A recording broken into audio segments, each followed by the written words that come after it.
রাহুল পড়াশোনায় খুব আগ্রহী ছিল, কিন্তু গ্রামে ভালো স্কুল ছিল না। পুরনো বই আর ভাঙাচোরা ক্লাসরুমে পড়াশোনা করেই সে নিজের স্বপ্নকে বাঁচিয়ে রাখত। শামিম, দেখ, আমি তো জানি না কিভাবে পড়াশোনা চালিয়ে যাব। সব সময় মনে হয় টাকা নেই, কোথায় থেকে পড়াশোনার জন্য সাহায্য পাবো।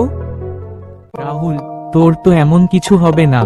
দেখ, তুই যদি সত্যি চাস তাহলে পথ বের করবি।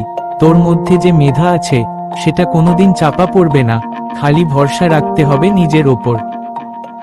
জানি শামিম, কিন্তু কখনো কখনো মনে হয় আমার মতো গরিবদের জন্য কি এই স্বপ্নগুলো সত্যি হতে পারে।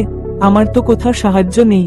আমি জানি রাহুল, তবে মনে রেখো, বড় কিছু অর্জন করতে গেলে পথ মসৃণ থাকে না। আমাদের অনেক বন্ধুদেরও এই সমস্যাগুলো ছিল, কিন্তু তারা শেষমেশ সফল হয়েছে। তুইও পারবি, শুধু একটু হাল ছাড়িস না। শামিম, তুই ঠিকই বলেছিস। আমারও তো একটা স্বপ্ন আছে, ডাক্তার হতে চাই, মানুষের উপকারে আসতে চাই। কিন্তু টাকার অভাবে পড়াশোনা বন্ধ হয়ে যাবে কিনা সে নিয়ে ভয় হয়।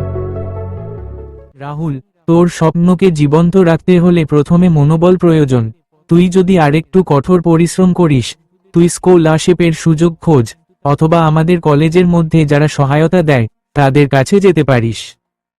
শোন রাহুল, তোর দিকে কেউ তাকাবে না যদি তুই নিজে কিছু করতে না চাস।